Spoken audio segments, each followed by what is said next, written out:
నమస్తే. Welcome to Aadhan. నమస్తే రాజేష్ గారు. నమస్తే. రాజేష్ గారు, ఈరోజు మన చర్చలో 2 ముఖ్యమైనటువంటి టాపిక్‌ల గురించి మనం మాట్లాడదాం.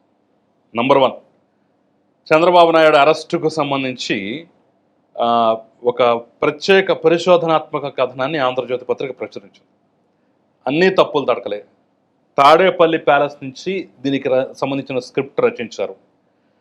అసలు పివి రమేష్ ఇచ్చినటువంటి 161 స్టేట్మెంట్‌ను కూడా పూర్తిగా మార్చేసి, దుర్మార్గంగా తయారు చేసి అరెస్ట్ చేశారనేది ఒక అంశం. దాంతోపాటు ఇంకా చాలా అంశాలైతే మనం అందుట్లో చూడవచ్చు.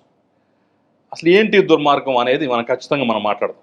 అట్ ద సేమ్ టైం వీళ్ళు అధికారంలోకి వచ్చిన తర్వాత కూడా దీని మీద ఆ స్థాయిలో కాన్సంట్రేషన్ పెట్టి మరి లాగుతున్నారా లేదా అనేది తెలియట్లే పూర్తిగా.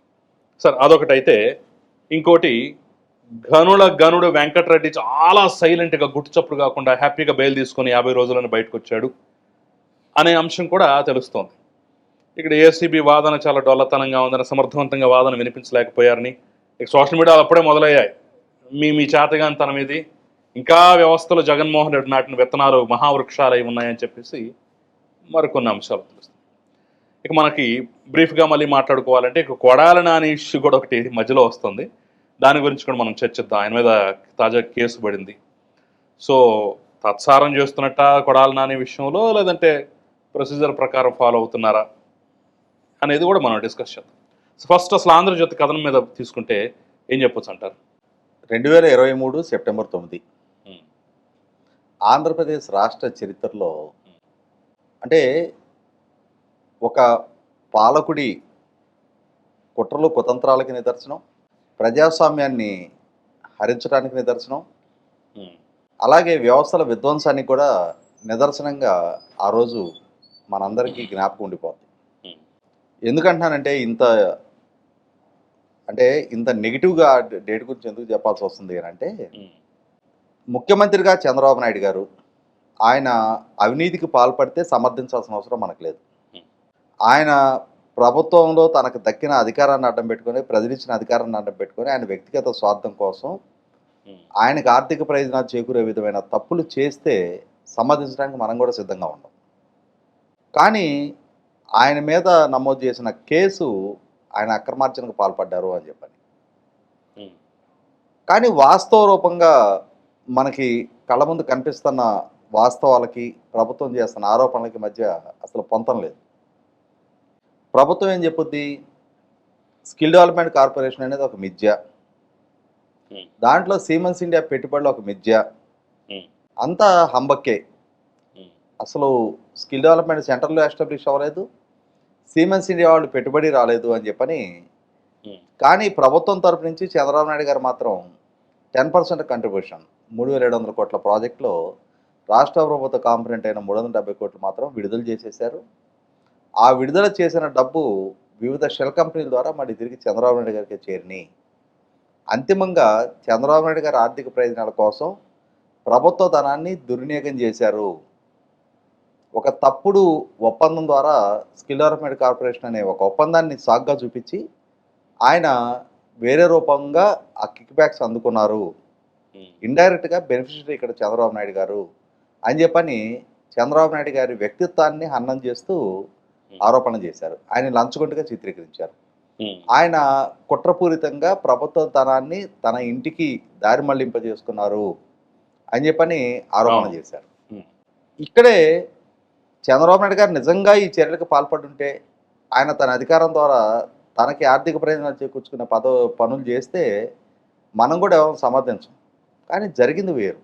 ఉమ్, అక్కడ ప్రభుత్వం స్కిల్ డెవలప్మెంట్ కార్పొరేషన్ ఏర్పాటు చేయాలనేది కేబినెట్ ద్వారా తీసుకున్న నిర్ణయం.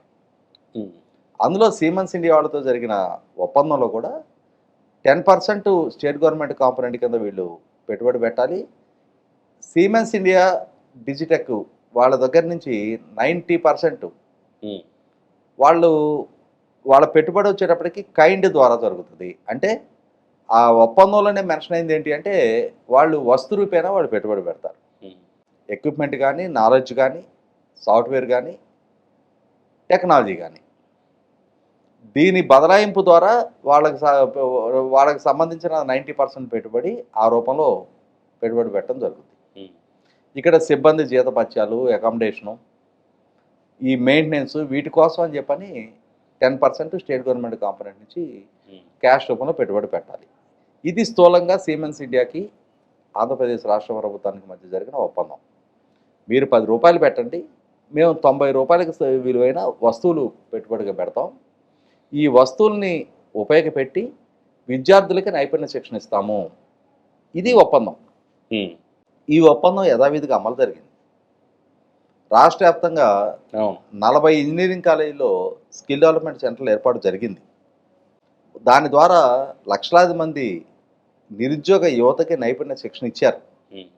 ఆ నైపుణ్య శిక్షణ ద్వారా వేలాది మంది నిరుద్యోగ యువత ఉపాధి పొందారు. ఇవన్నీ కళ్ళ ముందు కనిపిస్తున్న వాస్తవాలు. అంటే ప్రాక్టికల్గా ఒక సక్సెస్ఫుల్ ప్రోగ్రామ్ అది. కానీ జగన్మోహన్ రెడ్డి గారి ప్రభుత్వం అసలు స్కిల్ డెవలప్మెంట్ సెంటర్లు ఏర్పాటు జరగలేదు. దీంట్లో రాష్ట్ర ప్రభుత్వం నుంచి తను 10% కాంపోనెంట్ రిలీజ్ చేసింది, కానీ సిమెన్స్ ఇండియా నుంచి రావాల్సిన 90% కాంపోనెంట్ రాలేదు అంటున్నారు. ఇక్కడ దాన్ని అన్వయించడం, ఆ ఒప్పందంలోనే వాళ్ళు 90% అనేది వస్తు రూపేణ పెట్టుబడి పెడతామని చెప్పారు, నాలెడ్జ్ రూపేణ పెట్టుబడి పెడతామని చెప్పారు. అంటే జగన్మోహన్ రెడ్డి గారి ప్రభుత్వం దాన్ని వక్రీకరించి వీళ్ళు 10% పెట్టారు, వాళ్ళు 90% పెట్టలేదు అంటున్నారు. అంటే ఈ వస్తు రూపేణ అనే దాన్ని వక్రీకరిస్తున్నారు. కానీ ఇవాళ జగన్మోహన్ రెడ్డి గారి పాలనా హయాంలో కూడా ఆ 40 స్కిల్ డెవలప్మెంట్ సెంటర్లు రన్ అయినాయి. ఆయన హయాంలో కూడా నైపుణ్య శిక్షణ జరిగింది. కానీ జగన్మోహన్ రెడ్డి గారి ప్రభుత్వం మాత్రం చంద్రబాబు నాయుడు గారికి నేరాన్ని ఆపాదించి ఆయన వ్యక్తిత్వాన్ని పాల్పడతా ఉన్నారు. వచ్చిన అవార్డులు కూడా తీసుకున్నారు కదా. ఇక్కడ వచ్చేప్పటికి ఏంటంటే జగన్మోహన్ రెడ్డి గారికి చంద్రబాబు నాయుడు గారిని అరెస్ట్ చెయ్యాలి అనే ఏకైక లక్ష్యంతో ఒక కేసు వండి వార్చమన్నారు. ఆ వండి వార్చే ప్రాసెస్లో ఏమైంది, ఈ సిమెన్స్ ఇండియా వాళ్ళకి డిజిటెక్ వాళ్ళకి సబ్సైడర్గా, అంటే వాళ్ళకి వెండార్స్గా ఉన్న వేరే ఒక కంపెనీ వాళ్ళు ఈ ఎక్విప్మెంట్ ప్రొక్యూర్ చేసే ప్రాసెస్లో వాళ్ళు జిఎస్టీ చెల్లించాల. ఆ జిఎస్టీ చెల్లించని అంశం విచారణ జరిగింది, కేసు నమోదైంది. వీళ్ళేమంటారు, వైసీపీ ప్రభుత్వం అంటే జిఎస్టీ చెల్లించని ఆరోపణని చంద్రబాబు నాయుడు గారికి ఆపాదించేసి, ఇక్కడ అసలు చంద్రబాబు నాయుడు గారికి సంబంధించిన అంశం కాదు అది. ముఖ్యమంత్రిగా చంద్రబాబు నాయుడు గారు సిమెన్స్ ఇండియాతో ఒప్పందం చేసుకున్నారు. ఆ ఒప్పందం చేసుకున్న ప్రకారం వాళ్ళ ప్రపోర్షన్ ఆఫ్ ఇన్వెస్ట్మెంట్ కింద ఎక్విప్మెంట్ సప్లై చేస్తున్నారు. ఈ ఎక్విప్మెంట్ ప్రొక్యూర్ చేసే ప్రాసెస్లో వాళ్ళు ఎక్కడైనా జిఎస్టీ చెల్లించకపోతే అది ఆ పర్టికులర్ కంపెనీకి జిఎస్టీ అధికారులకి మధ్య ఉండే వ్యవహారం. దాన్ని తీసుకొచ్చి రాష్ట్ర ప్రభుత్వానికి ఆపాదించేసి రాష్ట్ర ప్రభుత్వం ఏదో తప్పు చేసింది, వీళ్ళు కుంభకోణానికి పాల్పడ్డారు అని చెప్పని చిత్రీకరించే ప్రయత్నం చేశారు. ఇక్కడ గమనించుకోవాల్సింది ఏంటి అంటే, చంద్రబాబు నాయుడు గారిని అరెస్ట్ చేయాలి అని అంటే ఈ కేసులో మెరిట్స్ గురించి కూడా నేను చర్చించట్లా.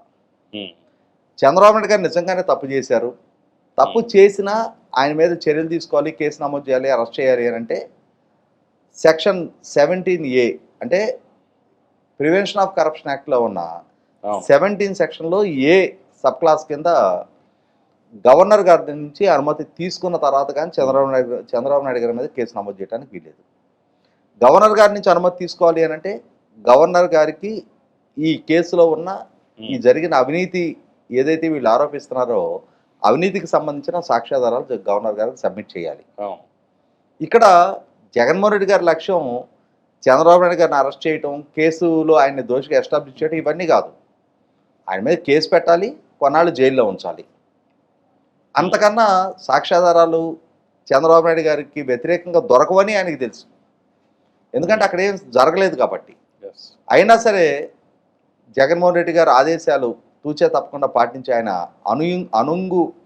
అనుయాలైన అధికారులు నాటి సిఐడి అడిషనల్ డీజీ సంజయ్ కానీ, నాటి ఇంటెలిజెన్స్ చీఫ్ పిఎస్ఆర్ ఆంజనేయులు కానీ, నాటి additional advocate general Ponnavolu Sudhakar Reddy కానీ, వీళ్ళు ముగ్గురు కలగలిసి ఒక రక్తి కట్టని కథ అల్లారు. ఆ కథ దాంట్లో ఉన్న లోపాల కారణంగా కళ్ళ ముందు స్కిల్ డెవలప్మెంట్ సెంటర్ ఎస్టాబ్లిష్ అయి ఉంటే దాంట్లో అవినీతి జరిగింది అంటున్నారు. పైగా వాటి ధర నిర్ణయించడం కూడా సెంట్రల్ టూల్ డిజైనింగ్ ఇన్స్టిట్యూట్ అని చెప్పని కేంద్ర ప్రభుత్వ రంగ సంస్థ. వాళ్ళు నిర్ధారించారు అవును. స్కిల్ డెవలప్మెంట్ సెంటర్ వాళ్ళు పెట్టిన బిల్స్‌కి ఆమోదం తెలపాలా వద్దా అనేది. అంటే ఇక్కడ ఒక ప్రభుత్వం ఒక మంచి మోటివ్‌తో రాష్ట్రంలో ఉన్న నిరుద్యోగ యువతకి నైపుణ్య శిక్షణ ద్వారా మెరుగైన ఉపాధి అవకాశాలు పొందే వెసులుబాటు కల్పిస్తున్న దాన్ని జగన్మోహన్ రెడ్డి గారి ప్రభుత్వం వక్రీకరించి వక్రభాష్యాలు చెప్పి చంద్రబాబు నాయుడు గారిని అరెస్ట్ చేయడానికి ఒక సాధనంగా వాడుకున్నారు. ఇక్కడ మనం 2 ఉదాహరణలు కూడా చెప్పుకోవాలి. ఇప్పుడు ముడా కుంభకోణంలో సిద్ధరామయ్య మీద ఎంక్వైరీ జరుగుతోంది. అక్కడ కూడా ప్రొసీజర్ ఫాలో అయ్యారు. గవర్నర్ పర్మిషన్ తీసుకున్నారు. గవర్నర్ సంతకం పెట్టిన తర్వాతే ఈరోజు విచారణ జరుగుతుంది. నిన్నగాక మొన్న రేవంత్ రెడ్డి కూడా ఇప్పుడు కేటీఆర్ మీద కొన్ని అభియోగాలు ఉన్నాయి, వాటికి సంబంధించి మేము గవర్నర్కి లెటర్ రాసాము పర్మిషన్ కోసం చెప్పేసి, ఆయన పర్మిషన్ వచ్చిన తర్వాత మేము ప్రొసీడ్ అవుతామని కూడా క్లియర్గా చెప్పారు. ఆ సమయంలో నేను ఢిల్లీకి వెళ్ళటం, ఇక దీని మీద పెద్దగా రచ్చ అవటం మనం చూసాం. అంటే ఇంత అంటే 17A దాని ప్రాధాన్యతని ఇన్ని చోట్ల మనం ఉదాహరణగా తీసుకుంటే ఒక్క ఆంధ్రప్రదేశ్లో మాత్రమే పూర్తిగా తొంగలో తొక్కినటువంటి వైనం. అంటే ఇక్కడ జగన్మోహన్ రెడ్డి గారి వైఖరి ఎట్లా ఉంటుంది అంటే, ఇప్పుడు ఆయన ప్రతిపక్ష నాయకుడు, ఆ రోజు ముఖ్యమంత్రి. ఇవాళ ప్రతిపక్ష నాయకుడిగా ముఖ్యమంత్రిగా ఆయన తీసుకున్న నిర్ణయాల ప్రాతిపదిక ఆయన మీద ఏదైనా ఒక ఆరోపణ, ఒక కేసు వచ్చి ఆయన అరెస్ట్ చేయాలి అని అంటే ఆయన ఇమ్మీడియట్గా కోర్టుని అప్రోచ్ అవుతాడు. 17A కింద అనుమతి తీసుకోలేదు అని చెప్పి. అంటే ఇక్కడ జగన్మోహన్ రెడ్డి గారు తన ప్రత్యర్థుల్ని వేధింపులకు గురి చేయడానికి ఒక విధానాన్ని ఎంచుకున్నారు. అదే సందర్భంలో అంటే తాను ముఖ్యమంత్రిగా ఉండి అన్ని ఉల్లంఘనకు పాల్పడ్డ జగన్మోహన్ రెడ్డి గారు ఇవాళ తన దాకా వస్తే మాత్రం అన్ని రకాల వెసులుబాట్లు కావాలని చెప్పని ప్రాధేయపడటం కూడా మనం చూస్తూ ఉన్నాం. ఇక్కడ గమనించుకుంటే 100% పాళ్ళు జగన్మోహన్ రెడ్డి గారి ప్రభుత్వం వ్యవస్థల విధ్వంసానికి పాల్పడింది వాస్తవం. జగన్మోహన్ రెడ్డి గారి ప్రభుత్వం తన రాజకీయ ప్రత్యర్థులను వేధింపులకు గురి చేయడం కోసం ప్రభుత్వ విచారణా సంస్థల్ని, విచారణాధికారుల్ని దుర్వినియోగం చేసుకుందనేది వాస్తవం. వాళ్ళని అడ్డుపెట్టి తన రాజకీయ ప్రత్యర్థుల్ని వేధింపులకు గురి చేయడానికి ఈ అధికార వ్యవస్థని వాడుకున్నారనేది వాస్తవం. ఈ అధికార వ్యవస్థ కూడా అన్ని స్థాయిల్లో అన్ని పరిధులు దాటి జగన్మోహన్ రెడ్డి గారి రాజకీయ ఎజెండాని అమలుపరచడానికి తోడ్పాటును అందించింది కూడా వాస్తవం. పివి రమేష్ గారి స్టేట్మెంట్ 161 స్టేట్మెంట్ మార్చడం అనేటటువంటి అంశం మీద గతంలోనే మనం అనేక సందర్భాల్లో మాట్లాడాం. బట్ ఇప్పుడు కూడా మళ్ళీ తెర మీదకి వచ్చింది కదా. ఇప్పుడు ఈ ప్రాసెస్లో ఏమన్నా ఉంటుందంటారా? చర్యలు ఏమైనా ఉంటాయంటారా? వాస్తవంగా former finance secretary PV Ramesh garu ఆయన 161 సెక్షన్ 161 కింద మేజిస్ట్రేట్ గారి ముందు ఒక స్టేట్మెంట్ ఇచ్చారు. ఆ స్టేట్మెంట్ ఇచ్చినప్పుడు మేజిస్ట్రేట్ గారి దగ్గర ఇచ్చే స్టేట్మెంట్ అనేది ఒక శాసనంలాగా బైండ్ అయి ఉంటుంది. అటువంటి మేజిస్ట్రేట్ గారి సమక్షంలో ఇచ్చిన స్టేట్మెంట్నే న్యాయస్థానాల్లో ఆల్టర్ చేశారు అని అంటే మేజిస్ట్రేట్ గారి దగ్గరికి వెళ్ళేటప్పటికి అసలు వాస్తవాలను కప్పిపెట్టి police department, ACB department, CID వాళ్ళ ఎజెండాకు అనుగుణంగా స్టేట్మెంట్లను ఫ్యాబ్రికేట్ చేశారు అని అంటే ఖచ్చితంగా ఇవాళ ఒక అధికారి హోదాలో తాను అధికారిగా తీసుకున్న నిర్ణయాల ప్రాతిపదికగా ఒక కేసు విచారణ జరుగుతున్నప్పుడు ఆ రోజు జరిగిన సంఘటనల్ని ఆయన విడమర్చి చెప్పటం అని అంటే ఖచ్చితంగా అది ఒక అధికారిక స్టేట్మెంట్. అటువంటి అధికారిక స్టేట్మెంట్ని జగన్మోహన్ రెడ్డి గారు రాజకీయ ఎజెండా కోసం ఇవాళ ఆల్టర్ చేసే ప్రయత్నం చేశారు అని అంటే రేపు పివి రమేష్ గారు చట్టపరంగా తీసుకుపోయే ప్రతి చర్యకు కూడా సిఐడి అధికారులు, ఇప్పుడు సిఐడి దగ్గర నుంచి అడిషనల్ అడ్వకేట్ జనరల్ వరకు, ఆ రోజు అడిషనల్ అడ్వకేట్ జనరల్ వరకు ప్రతి ఒక్కళ్ళు ఇరుక్కున్నట్టు అనుకోవచ్చు. 100% ఇరుక్కున్నట్టుగానే భావించాలి. ఎందుకనంటే ఇదే అడిషనల్ అడ్వకేట్ జనరల్, ఇదే నాటి సిఐడి అడిషనల్ డీజీ సంజయ్ గారు వివిధ ప్రాంతాల్లో ప్రెస్ మీట్లు పెట్టడం ద్వారా హైదరాబాద్లో, ఢిల్లీలో, అలాగే అమరావతి ప్రాంతంలో కూడా ఆ ప్రెస్ మీట్ పెట్టడం ద్వారా చంద్రబాబు నాయుడు గారి వ్యక్తిత్వాన్ని పాల్పడతా వచ్చారు. అదే సందర్భంలో తమను తాము అతిగా శ్లాఘించుకుంటా వచ్చారు. కాబట్టి ఇక్కడ ఇప్పటికే న్యాయ వ్యవస్థ నవ్వులు పాలవుతూ ఉంది. న్యాయ వ్యవస్థ ఒకవైపు అంటే అధికారము, హోదా ఉన్న వాళ్ళ వైపు ముగ్గుతుంది అనే అభిప్రాయం ప్రజల్లో బలపడతా ఉంది. కాబట్టి ఇక్కడ ఖచ్చితంగా ఇప్పటికైనా సరే ఇటువంటి తప్పుడు ఫ్యాబ్రికేటెడ్ స్టేట్మెంట్ కోర్టుకు సబ్మిట్ చేసినందుకు, పివి రమేష్ గారి భుజం మీద తుపాకి పెట్టి చంద్రబాబు నాయుడు గారిని కాల్చే ప్రయత్నం చేసినందుకు నా ద్వారా అటువంటి ప్రయత్నాలు చెయ్యొద్దు, నేను ఇచ్చిన స్టేట్మెంట్ వేరు, మీరు ఇక్కడ మెన్షన్ చేసింది వేరు అని చెప్పని పివి రమేష్ గారు ఇస్తున్న వాంగ్మూలాన్ని పరిగణలోకి తీసుకొని తీర్మానం ఖచ్చితంగా ఇక్కడ అంటే ఏసీబీ కోర్టు పరిగణలోకి తీసుకోలేదు. కానీ జగన్మోహన్ రెడ్డి గారి మీడియా ద్వారా అదే విధమైన ప్రచారాన్ని అయితే కొనసాగిస్తూ వస్తున్నారు. కాబట్టి ఇక్కడ ఖచ్చితంగా పివి రమేష్ గారి స్టేట్మెంట్ పరిగణలోకి తీసుకోవాలి. ఆయన పరిగణలోకి తీసుకోవడం ద్వారా జగన్మోహన్ రెడ్డి గారి ప్రభుత్వం ద్వారా నాటి సిఐడి అడిషనల్ డీజీ సంజయ్, అలాగే నాడు additional public prosecutor Ponnavolu Sudhakar Reddy ద్వారా వాళ్ళిద్దరు కలగలిసి చంద్రబాబు నాయుడు గారి వ్యక్తిత్వ హననానికి పాల్పడ్డ తీరు, ఆయన్ని ఒక దోషిగా చిత్రీకరించడానికి చేసిన ప్రయత్నం, వీటన్నింటినీ ప్రజలు గమనించారు. కాబట్టే 2024 ఎన్నికల్లో ప్రజలు అటువంటి తీర్పు ఇవ్వడం జరిగింది. ఒక ఉన్నతాధికారిగా పనిచేసిన వ్యక్తి తన హయాంలో జరిగిన సంఘటనలకు సంబంధించి మేజిస్ట్రేట్ గారి ముందు ఇచ్చిన వాంగ్మూలాన్ని ఆల్టర్ చేసి తప్పుడు వాంగ్మూలాలు నమోదు చేసి ఇవాళ ఈ విధమైన దుశ్చర్యలకు పాల్పడ్డ బాధ్యులైన ఏ స్థాయి అధికారులైనా సరే 100% ఉపేక్షించాల్సిన అవసరమే లేదు. రికార్డ్స్ ట్యాంపర్ చేయటము అనంటే చాలా తీవ్రమైన నేరంగా దాన్ని పరిగణించి అటువంటి చర్యలకు బాధ్యులైన నాటి సిఐడి అడిషనల్ డీజీ సంజయ్ అయినా, నాడు అడిషనల్ అడ్వకేట్ జనరల్గా ఉన్న పనుమల సుధాకర్ రెడ్డి అయినా, చంద్రబాబు నాయుడు గారి వ్యక్తిత్వ హననం అనేదే సింగిల్ పాయింట్ ఎజెండాగా వాళ్ళు వ్యవహరించిన అంశాన్ని ఖచ్చితంగా ఇవాళ లోతైన విచారణ జరిపి ఆ చర్యలకు బాధ్యులైన ఏ ఒక్కరిని కూడా ఉపేక్షించకుండా చట్టం ముందు దోషులుగా నిలబెట్టి తీరాల్సిందే. రైట్. రాజేష్ గారు, ఇక మనం రెండవ టాపిక్లోకి వెళ్తే గనుల వెంకటరెడ్డి అసలు చాలా అద్భుతంగా తప్పించుకున్నారు. అసలు ఇంతవరకు దాని మీద ఒక ఫోకస్ లేదు, ఒక ఇది లేదు, చాలా తెలివిగా ప్లాన్ చేసుకున్నాడని చెప్పేసి అంటున్నారు. ఏసీబీ వాళ్ళు కూడా, లాయర్లు కూడా పెద్దగా ఏమీ పొడిచింది లేదు, చించింది లేదు, కాబట్టే తప్పించుకోగలిగాడని చెప్పేసి అంటున్నారు. వాస్తవమేనా ఇది? ఏంటి అసలు ఆ ఇష్యూలో జరిగింది ఏంటి అంత ఈజీగా? ఇప్పుడు ఉన్న నేరారోపణలు అసలు జరిగిన ప్రచారాన్ని బట్టి చూస్తే అసలు ఇప్పట్లో ఈ జన్మకు బయటికి రాలేడా అనే ఫీలింగ్ వచ్చింది. మరి 50 రోజుల్లో బెయిల్ ఎట్లా వచ్చింది అసలు? అంటే ఇక్కడ కొన్ని వ్యవస్థల గురించి మనం పేరు పెట్టి ప్రస్తావించలేం, కానీ వడ్డించేవాడు మనవాడైతే కడపంతనున్న అందుతుంది అనేది ఒక సామెత ఉంది కదా. వడ్డించేవాడు మనవాడు కాకుంటే ముందు బంతిలో ఉన్న అందదు.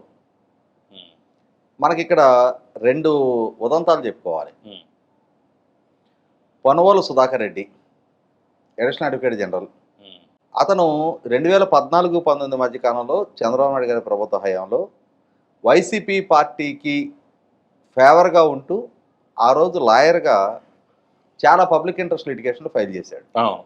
ఆళ్ళ రామకృష్ణారెడ్డి ద్వారా ఫైల్ చేయించినవి కొన్ని ఉన్నాయి. తనకు తానుగా చంద్రబాబు నాయుడు గారి ప్రభుత్వానికి వ్యతిరేకంగా పోరాటం చేసిన నేపథ్యం చూడాలి మనం.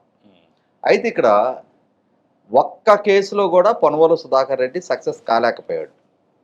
అంటే లాయర్గా ఆయనకున్న ఎఫిషియన్సీ అది. అంటే తాను ప్రాపర్గా డాక్యుమెంట్ ఎవిడెన్స్ కలెక్ట్ చేసుకొని ఒక పబ్లిక్ ఇంట్రెస్ట్ లిటిగేషన్ ఫైల్ చేయాలి అన్నప్పుడు కాంక్రీట్ ఎవిడెన్స్ ఉండాలి. ఆ విధమైన గ్రౌండ్ వర్క్ ఎక్సర్సైజ్ చేసి కేసులు ఫైల్ చేసేవాడు కాదు. చంద్రబాబు నాయుడు గారి ప్రభుత్వం మీద ఉన్న దుగ్ధ చాలా వేడివేడిగా జగన్మోహన్ రెడ్డి గారిని అధికారంలోకి తీసుకొచ్చేయాలని చెప్పని ఆరాటం, వీటితోటే కేసులు ఫైల్ చేయడంతో కోర్టుల్లో ఆయన వాదన వీగిపోతూ ఉండేది. కానీ అదే పనుమల సుధాకర్ రెడ్డి గారు చంద్రబాబు నాయుడు గారు అరెస్ట్ జరిగిన నేపథ్యంలో మన దేశంలో అత్యున్నత న్యాయవాదుల్లో కొద్ది మందిలో ఒకరైన సిద్ధార్థ లూత్రా గారు చంద్రబాబు నాయుడు గారిని రిప్రజెంట్ చేస్తున్నా కూడా పనుమల సుధాకర్ రెడ్డి గారు ఏసీబీ కోర్టులో నెగ్గారు. ఆయన వాదన నెగ్గించుకున్నారు. ఇక్కడ బయట నుంచి చూసే వాళ్ళకి ఏమనిపిస్తుంది? చంద్రబాబు నాయుడు గారిని అరెస్ట్ చేయాలి అని అంటే ముఖ్యమంత్రిగా ఆయన తీసుకున్న నిర్ణయాల ప్రాతిపదికగా గవర్నర్ గారి దగ్గర నుంచి ప్రివెన్షన్ ఆఫ్ కరప్షన్ యాక్ట్కి సంబంధించిన 17A కింద అనుమతి తీసుకోవాలి. చంద్రబాబు నాయుడు గారు అవినీతి చేశారు అనే నిర్దిష్ట సాక్ష్యాధారాలతోటి ఆయన్ని అరెస్ట్ చేయాలి. అంటే ఆయన అరెస్ట్ చేయటానికి కావాల్సిన ఆ సాక్ష్యాధారాలు గవర్నర్ గారికి సబ్మిట్ చేసి, ఆ సబ్మిట్ చేసిన సాక్ష్యాధారాలతో ఆయన కన్విన్స్ అయ్యి ఆయన అనుమతిస్తే అప్పుడు కేసు నమోదు చేయాలి, విచారించాలి, అరెస్ట్ చేయొచ్చు. అని విచారణకు సహకరించకుండా ఉంటే, లేదు ఆయన పాత్రను నిర్ధారించే కాంక్రీట్ ఎవిడెన్స్ లభ్యమైతే ఆయన అరెస్ట్ చేయొచ్చు. అయితే ఇక్కడ ప్రభుత్వం అసలు డ్యూ ప్రాసెస్ ఏది ఫాలో కాల. జగన్మోహన్ రెడ్డి గారు రాజకీయ ఎజెండా అయినా చంద్రబాబు నాయుడు గారిని అరెస్ట్ చేయటం అనే లక్ష్యంతో పనిచేసిన కేసు అది. అయినా సరే ఆ కేసులో పొన్నవోలు సుధాకర్ రెడ్డి గారి వాదన నెగ్గింది. సిద్ధార్థ లూత్రా గారు లాంటి సమర్థుడైన సీనియర్ న్యాయవాది, సుప్రీంకోర్టులో ఎన్నో కేసులు నెగ్గిన సిద్ధార్థ లూత్రా గారి వాదన వీగిపోయింది. ఎందుకనంటే సేమ్ నేను ముందు చెప్పిన వడ్డించేవాడు మనవాడైతే అప్లై అవుద్ది ఇక్కడ కూడా. చంద్రబాబు నాయుడు గారిని అరెస్ట్ చేయాలి, ఆయన రిమాండ్కి పంపాలి, ఇది ఎజెండా. ఆ ఎజెండా అమలు జరిగింది. ఇంకా దాని లోతుల్లోకి వెళ్ళి ఇప్పుడు అదాన్ ఛానల్ యాంకర్ కిషోరు, రాజేష్ మనం ఎందుకు చట్టం ముందు మళ్ళీ దోషులకి ఎక్స్పోజ్ అవ్వాలి? అవసరం లేదు కూడా. వీక్షకులకు కూడా ఆ మాత్రం అర్థం చేసుకునే పరిజ్ఞానం వాళ్ళకు కూడా ఉంది కాబట్టి వాళ్ళు అర్థం చేసుకుంటారు. ఖచ్చితంగా. ఇక ఇవాళ వెంకటరెడ్డి విడుదల కావాలి అనేది ఎజెండా. ఆ ఎజెండా అమలు జరిగింది. ఇక్కడ వెంకటరెడ్డి బెయిల్ పిటిషన్ని అపోజ్ చేసిన ఏసీబీని రిప్రజెంట్ చేస్తున్న లాయర్లు వాళ్ళ పరిజ్ఞానం లేని వాళ్ళు అని చెప్పడానికి వీల్లేదు. వాళ్ళు పోరాడలేదని, గట్టిగా అపోజ్ చేయలేదని చెప్పడానికి వీల్లేదు. ఇక్కడ వడ్డించేవాడు సూత్రం ఇక్కడ కూడా అప్లై అయింది. కాబట్టి ఏంటంటే ఇక్కడ నాడైనా నేడైనా వ్యవస్థలు పొల్యూట్ అయి ఉన్నప్పుడు ఇటువంటి తీర్పులే మనం వినాల్సి వస్తుంది. నేరస్తులు స్వేచ్ఛగా సంచరిస్తారు, అమాయకులు నేరస్తులుగా చిత్రీకరించబడతారు. ఎందుకనంటే వడ్డించేవాడు సూత్రమే. ఇప్పుడు ఈ వెంకటరెడ్డి ఇష్యూలో సార్ లోపలికి తవ్వే కొద్దీ అనేక అంశాలు కూడా బయటపడతాయి. ఫస్ట్లోనే నన్ను అడక్కండి, ఇంతకు మించి నేను చెప్పలేను, ఏదో పోలార్ బేర్ సంథింగ్ ఉదాహరణ కూడా చెప్పినట్టు, ఏదో కత్తులకి రక్తం రాస్తేనో తేనె పూస్తేనో ఇది నాక్కుంటూ అలా నేలకి దిగిపోయి చచ్చిపోతుంటాయి అని చెప్పేసి కొన్ని అలా నా పరిస్థితి కూడా అలాగే అయింది, నేను ఎదురు చెప్పలేను, చేసుకుంటూ పోయాను, ఈరోజు ఈ పరిస్థితి వచ్చింది. ఇక వాళ్ళు ఎవరు అడక్కడి ఇలా ఇన్ని వచ్చాయి కదా, ఇంకా సహకారం అందించలేదు, ఇంకా లోతుల్లోకి వెళ్ళలేదు, ఇంకా నిజాలు చెప్పలేదు అనేటటువంటి మాట కూడా మళ్ళీ ఇప్పుడు వార్తాపత్రికలు వస్తుంది. అంటే వీళ్ళు ఏమీ కనుక్కోలేకపోయారు వెంకటరెడ్డి నుంచి. ఇక్కడ ఒకటి వాస్తవ పరిస్థితి ఏంటి అంటే, వెంకటరెడ్డి తన అధికారాన్ని దుర్వినియోగం చేశాడు. తన అధికారాన్ని దుర్వినియోగం చేసి జేపీ వెంచర్సు, జీసీకేసీ కార్పొరేషను, ప్రతిమా ఇన్ఫ్రా ఈ ముగ్గురికి ఆయాచిత లబ్ధి చేకూర్చాడు. వాళ్ళకి ఇసుక తవ్వకం టెండర్ల ఖరారు దగ్గర నుంచి వాళ్ళకి బ్యాంక్ గ్యారంటీలు రిటర్న్ చేయటం దాకా తానే అపాత్రదానం చేసినట్టుగా వ్యవహరించాడు, అధికార దుర్వినియోగానికి పాల్పడ్డాడు, అవినీతిని ప్రోత్సహించాడు అనేది నిర్దిష్ట సాక్ష్యాధారాలతో ఎస్టాబ్లిష్ అవుతా ఉంది. అతను కన్ఫెస్ కాడు, అతని నోటి నుంచి వాస్తవాలు బయటికి రావు. వస్తే ఏం జరుగుతుంది అనేది అతనికి ఒక స్పష్టత ఉంది. కాబట్టి ఏంటంటే ఇక్కడ వెంకటరెడ్డి అతను విచారణకు సహకరించాల, ఎవరి ఆదేశాలతోటి ఎవరి మెహర్బానీ కోసం ఈ విధమైన ఉల్లంఘనకు పాల్పడ్డాడు అనేది అతని నోటి నుంచి రాలా. రప్పించాల్సిన బాధ్యత విచారణ సంస్థదే. అవసరమైతే నార్కో అనాలిసిస్ టెస్ట్ చేయించాలి. కానీ ఈలోగా వడ్డించేవాడు అతను విడుదల చేశారు. అంటే చంద్రబాబు నాయుడు గారిని అరెస్టు చేయాలి, ఇక్కడ వెంకటరెడ్డిని విడుదల చేయాలి. అక్కడ అదే ఎజెండా, ఇక్కడ ఇదే ఎజెండా. మరి వీళ్ళు ఏం చేయలేరు? ఇప్పుడు రెండు ఎజెండాలు అమలైపోయినాయి, ఇంకా వీళ్ళు ఏం చేయలేరా? పైకోర్టుకి వెళ్తారు, పైకోర్టులో ఈ బెయిల్ని సవాల్ చేస్తారు. సహజంగా మన న్యాయ వ్యవస్థలో బెయిల్ ఒకసారి ఇచ్చిన తర్వాత దాన్ని రద్దు చేయడం అనేది ఒక బ్రహ్మ పదార్థం, సాధ్యమయ్యే పని కాదు అట్లా అయింది కదా.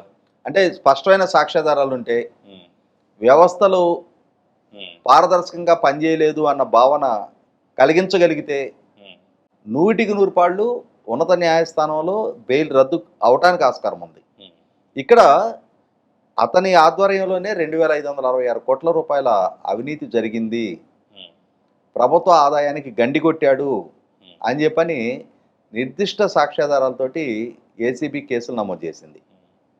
అంటే ఇవాళ వేల కోట్ల రూపాయల ప్రభుత్వ వనరులకి నష్టం కలిగించి అధికార దుర్వినియోగానికి పాల్పడి అవినీతిని ప్రోత్సహించిన, అవినీతికి సహకరించిన ఒక అధికారికి అతను విచారణకు సహకరించకున్నా బెయిల్ మంజూరు చేయటం అనేది ఆక్షేపణీయం. ఇవాళ లాయర్ల సమర్థంగా వాదించలేదా? ఇవాళ లాయర్ల మీద నింద మోపేయటం చాలా తేలిక. లాయర్లు సమర్థంగా వాదించలేదు, వాళ్ళు చేతగానాళ్ళు అయ్యారు అని చెప్పని వాళ్ళని మనం చులకన చేయడం చాలా తేలిక. కానీ ఇక్కడ జరుగుతున్న వాస్తవం వేరు. మనం ఇంతకన్నా లోతుగా బహిరంగంగా చెప్పలేని పరిస్థితి కాబట్టి అది ఆడియన్స్ కామన్ సెన్స్ వదిలేద్దాం. వాళ్ళు చాలా స్పష్టంగా అర్థం చేసుకోగలిగే పరిజ్ఞానం ఉంది, ఆ కామన్ సెన్స్ ఉంది. కానీ ఇక్కడ ఇంకా ఎన్ని సంవత్సరాలు ఇలా సహించాలి, ఇంకా ఎన్నాళ్ళు ఇలా భరించాలి అంటే ఎక్కడో ఒక దగ్గర ఇది అంటే ఈ సైలెన్స్ బ్రేక్ అవ్వాలి ఖచ్చితంగా. ఇవాళ కొన్ని వ్యవస్థల గురించి మాట్లాడకూడదు, వాళ్ళకి ఇమ్యూనిటీ ఉంది అనే దీంట్లో ఖచ్చితంగా దొంగలకి బువ్వ పెట్టే వ్యవహారం జరుగుతూ ఉంది. ఈ ఇమ్యూనిటీ మాటున ఏ తప్పు చేసినా చలామణవుతుంది. మమ్మల్ని ప్రశ్నిస్తే, మమ్మల్ని విమర్శిస్తే దాని కాన్సిక్వెన్సెస్ మీరు ఎదుర్కోవాలి అనే ఒక థ్రెట్ ఎదురుగా పెట్టి చాలామంది నోళ్ళు మూయించుతూ ఉన్నారు. కానీ ఆ వ్యవస్థ మీద నమ్మకం పోతూ ఉంది. ఆ వ్యవస్థ మీద నమ్మకం పోయిన నిమిషాన అంతిమంగా అది ప్రజాస్వామ్య స్ఫూర్తికే భంగం. కాబట్టి మరింత వెంకటరెడ్డి విషయంలో ప్రభుత్వం పైకోర్టుకు వెళ్లాల్సినటువంటి అవసరం ఎంతైనా, మరింత బాధ్యతగా ఉన్నత న్యాయస్థానాలైనా సరే ఆలోచించి ఒక సహేతుకమైన నిర్ణయం తీసుకుంటారని ఆశిద్దాం. సో అలాగే మనం బ్రీఫ్గా మాట్లాడదాం సార్. కొడాలి నాని మీద తాజాగా ఒక కేసు నమోదైంది. సో కేసుల పరంపర ఇతని విషయంలో కూడా అయ్యేటటువంటి అవకాశం అయితే కనిపిస్తోంది. ఎందుకంటే తెలుగుదేశం పార్టీ శ్రేణులకి, కార్యకర్తలకి ప్రధానమైనటువంటి ఒక శత్రుభావన అతని పట్ల. ఎందుకంటే అతను మాట్లాడిన తీరు అదంతా మనం చూసాం గతంలో. సో ఇన్నాళ్ళు గడిచిన తర్వాత ఒక కేసు నమోదు కావటం అనేది అది ఎక్కడో తాత్సారంలాగా అనిపిస్తోందా, లేదంటే ప్రొసీజర్ ప్రకారం పెడుతుందా అనుకోవచ్చా? వాస్తవంగా ఎన్డీఏ కూటమి ప్రభుత్వం పదవి బాధ్యతలు చేపట్టిన 5 నెలల 4 రోజులకి అంజనీ ప్రియ అని చెప్పని ఒక ఆంధ్ర యూనివర్సిటీ లా విద్యార్థిని సామాజిక బాధ్యతతో ఎవరో ఒకరు ఆరంభించాలి కదా అని చెప్పని, మనం అంకురం సినిమాలో రేవతిని చూస్తాం, ఎప్పుడో అప్పుడు ఎవరో ఒకరు ఆరంభించాలని చెప్పని ఒక పాట చాలా స్ఫూర్తివంతంగా ఉంటుంది. అలా నిన్న అంజనీ ప్రియ అనే ఒక ఆడపిల్ల ఈ కొడాలి నాని అకృత్యాల పట్ల ప్రభుత్వ పరంగా సమర్థంగా ఇంకా అతన్ని కట్టడి చేసే చర్యలు తీసుకోలేదు. అతను చేసిన తప్పులకి బాధ్యుడిని చేసి విచారించే వ్యవహారశైలి ఇంకా బిగిన్ కాలేదు కాబట్టి ఆవేదనతో ఆ అమ్మాయి ముందుకు వచ్చి కంప్లైంట్ చేయడం జరిగింది. రాత్రి టీవీ5 డిబేట్లో ఆ అమ్మాయి నేను పార్టిసిపేట్ చేశాం. ఆ అమ్మాయితో మాట్లాడటం కూడా జరిగింది. నేను ఆ అమ్మాయి చెప్పడం అయితే జగన్మోహన్ రెడ్డి గారి ప్రభుత్వ హయాంలో కూడా అమ్మాయి కంప్లైంట్ చేసింది. ఓకే. కానీ అప్పుడు పోలీసులు ఆ ఫిర్యాదును తీసుకోలే. ఎందుకంటే జగన్మోహన్ రెడ్డి గారి పాలనా హయాంలో వీళ్ళందరికీ ఇమ్యూనిటీ ఉంది కదా. సహజంగా మనం గవర్నర్ గారికి ఇమ్యూనిటీ ఉంటుంది, చీఫ్ జస్టిస్ గారికి ఇమ్యూనిటీ ఉంటుంది అనుకుంటాం. కానీ జగన్మోహన్ రెడ్డి గారి పాలనా హయాంలో వాళ్ళ నాయకులందరికీ ఆ విధమైన ఇమ్యూనిటీ ఉంది. దాంతో వాళ్ళ మీద నమోదైన కేసుల్ని పోలీస్ డిపార్ట్మెంటే చిత్తుకాయితాల్లాగా డస్ట్బిన్లో పడేశారు. ఇటువంటి స్థితిలో బాధ్యత కలిగిన మంత్రి హోదాలో ఉండి, బాధ్యత కలిగిన ఎమ్మెల్యేగా ఉండి తన రాజకీయ ప్రత్యర్థుల్ని ఈ విధమైన దూషణ భూషణలతోటి ఇంత చులకన చేసి మాట్లాడే ఈ అహంకారాన్ని, కండకావరాన్ని చట్టం ముందు ఎక్స్పోజ్ చేయాల్సిందే అని చెప్పని అంజనీ ప్రియ ముందుకొచ్చి కేసు నమోదు చేయడం 100కి 100 ఆహ్వానించదగ్గ వ్యవహారం. అయితే ఇక్కడ గమనించుకోవాల్సింది ఏంటి అంటే, అంజనీ ప్రియ తన పని తాను చేసింది సామాజిక బాధ్యతతో. గుడివాడ నియోజకవర్గ ప్రజలు తమ వంతు కర్తవ్యం వాళ్ళు నిర్వహించారు. 2004, 2009, 2014, 2019 4 సార్లు గుడివాడ నియోజకవర్గంలో కొడాల నానిని నెగ్గించిన గుడివాడ ప్రజలు ఈ 4 దఫాలుగా కలిపి కొడాల నానికి వచ్చిన మెజార్టీని ఒక్క 2024 ఎన్నికల్లో సమం చేశారు. 4 సార్లుగా కలిపి అతనికి వచ్చిన మెజార్టీ మొత్తాన్ని 53,000 మెజార్టీతో ఓడించారు. అవును. అంటే ఒక రకంగా దాన్ని ఓటమంటానికి కూడా వీలేదు. కొడాలి నాని వ్యవహరించిన వ్యవహార శైలి, అతని భాష, అతని బాడీ లాంగ్వేజ్ పట్ల ఒక రకమైన జుగుస్సు, అసహ్యంతో ఇతన్నా మనం 4 సార్లుగా ఎంపిక చేసుకుంటూ వచ్చింది, ఇతను మన ప్రజాప్రతినిధి అని అంటే మనకే అవమానకరంగా ఉంది, కాబట్టి ఇప్పటికే ఏం చూసి ఇతన్ని మీరు గెలిపిస్తున్నారా అని చెప్పని మనల్ని రాష్ట్రం ప్రశ్నిస్తూ ఉంది. ఇటువంటి వ్యక్తిని ఇక ఒక్క క్షణం కూడా మన ప్రతినిధిగా మనం కొనసాగించడానికి వీల్లేదనే ఒక స్పష్టతతోటి గుడివాడ ప్రజలు 53,000 మెజార్టీతో ఓడించారు. కాబట్టి ఇక్కడ పౌర సమాజానికి తప్పులేదు. స్పందిస్తున్న అంజనేయ ప్రియ లాంటి బాధ్యత కలిగిన విద్యార్థినులకి తప్పులేదు, వాళ్ళు స్పందిస్తున్నారు. అసలు స్పందించాల్సిన అధికార పార్టీ. ఎందుకనంటే ఈ కొడాల నాని వల్ల విక్టిమ్గా మారింది సాక్షాత్తు నేటి ముఖ్యమంత్రి, నాటి ప్రతిపక్ష నాయకుడు చంద్రబాబు నాయుడు గారు, నేటి ఐటీ శాఖ మంత్రి, నాడు తెలుగుదేశం పార్టీ ప్రధాన కార్యదర్శి చంద్రబాబు నాయుడు గారి కుమారుడు నారా లోకేష్, నేడు ఉప ముఖ్యమంత్రి, నాడు జనసేన పార్టీ అధ్యక్షులు పవన్ కళ్యాణ్ గారు,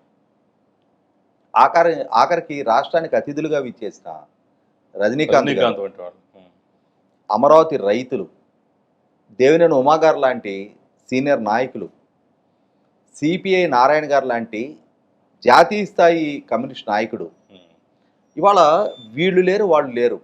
కొడాలి నాని చేత చులకన చేయబడని నాయకులు లేరు, కొడాలి నాని చేత దూషింపబడని నాయకులు లేరు, కొడాలి నాని చేత అవహేళన చేయబడని నాయకులు లేరు.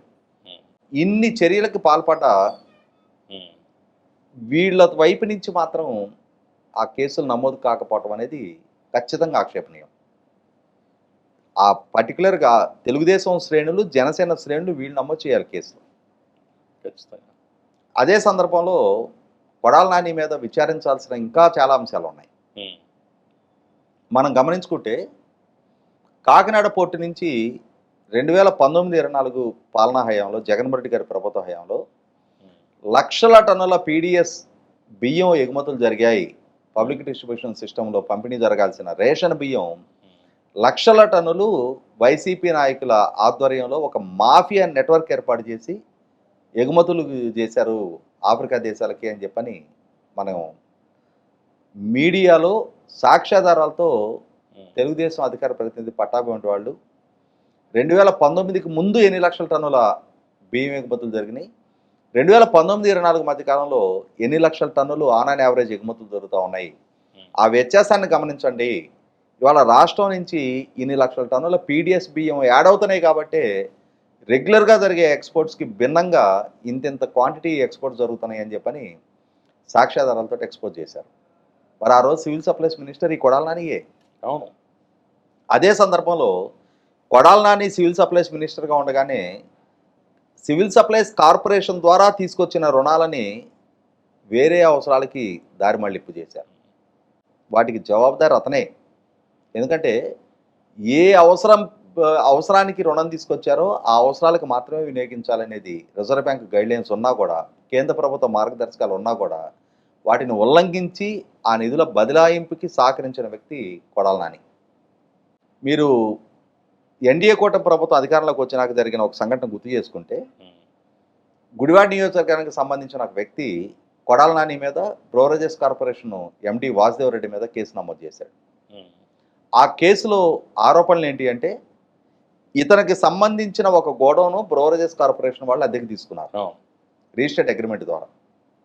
అద్దెకి తీసుకున్న తర్వాత కొడాల నానికి సంబంధించిన ఒక వ్యక్తికి ఒక గోడౌన్ ఉంది. ఇతని గోడౌన్ క్యాన్సిల్ చేయించి అతని గోడౌను బ్రోరేజెస్ కార్పొరేషన్కి అద్దెకి ఇవ్వాలి. ఇవ్వటం కోసం రిజిస్టర్డ్ అగ్రిమెంట్ ఉన్నా కూడా ఇతని ఒప్పందాన్ని ఏకపక్షంగా క్యాన్సిల్ చేసి దాని మీద ఇతను పోరాటం చేస్తుంటే ఇతని తల్లిని మానసికంగా వేధింపులకు గురి చేసిన పర్యవసానం ఆమె చనిపోయింది హార్ట్ అటాక్తో. అంతిమంగా జరిగిన పర్యవసానం ఏంటి అంటే ఇతనికి ఇస్తున్న అద్దె కన్నా ఎక్కువ అద్దెకి కొడాల నాని గారి అనుచరుడికి ఆ రెంటల్ అగ్రిమెంట్ ఖరారు చేశారు.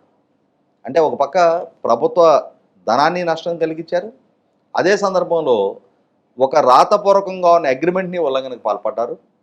ఆ వేదనతోటి ఆ మరణానికి కారకులయ్యారు. వీటి నేపథ్యంలో ఎన్డీఏ కూటమి ప్రభుత్వం అధికారంలోకి వచ్చిన తర్వాత ఇతను వాసుదేవరెడ్డి మీద కొడాల నాని మీద కలిపి కేసు నమోదు చేశాడు. ఆ కేసు విచారణ చేయాలి. తర్వాత జగన్మోహన్ రెడ్డి గారి పాలనా హయాంలో చివరి రోజుల్లో గుడివాడ నియోజకవర్గంలో టిట్కో ఇళ్ల పంపిణీ జరిగింది. అవును. అక్కడ ఒక వార్త మనల్ని అందరినీ విస్తుగొలిపేలా చేసింది. ఆ టిట్కో ఇళ్ల పంపిణీ రోజు జరిగిన సభలో నిమ్మకాయ నీళ్లు పంపిణీ చేసి 70 లక్షల రూపాయల బిల్లు రాశారంట. మరి నిమ్మకాయ నీళ్లు విస్కీలో కలిపించారా, ఓట్కాలో కలిపించారా, మరి ఎందుకు 70 లక్షల రూపాయలు ఖర్చు అయింది అనేది, ఆ ఖర్చు పెట్టిన ఆ బిల్లులు రాసి ఆ బిల్లులు లబ్ధి పొందిన వ్యక్తులు ఎవరు అనేది పాత్ర నిర్ధారణ జరగాలి. అలాగే ఈ క్యాసుల వ్యవహారం కూడా నిగ్గు తేల్చాలి కదా. 100కి 100 పాళ్ళు. కాబట్టి ఏంటంటే వాళ్ళ కొడాలి నాని ద్వారా జరిగిన భూ ఆక్రమణలు, కొడాలి నాని అనుచరుల ద్వారా జరిగిన అరాచకాలు, కొడాలి నాని సమక్షంలోనే ఒక ఎంఆర్ఓ గారి మీద దాడి జరిగినట్టుగా మనం గతంలోని వార్తలు విన్నాం, భౌతిక దాడికి పాల్పడినట్టుగా. కాబట్టి వీటన్నిటి విషయంలో లోతైన విచారణ జరగాలి. మా అధికారం శాశ్వతం, మా ప్రభుత్వం శాశ్వతం, వ్యవస్థలు మా చేతిలో గుప్పెట్లో ఉంటాయి అని చెప్పనే అహంకారంతో, బరితెగింపుతో, కండకావరంతో బరితెగించి ప్రవర్తించిన కొడాలి నాని వంటి వాళ్ళ విషయంలో ఖచ్చితంగా లోతైన విచారణ జరగాలి. చట్టం ముందు దోషులుగా ఎక్స్పోజ్ చేయాలి.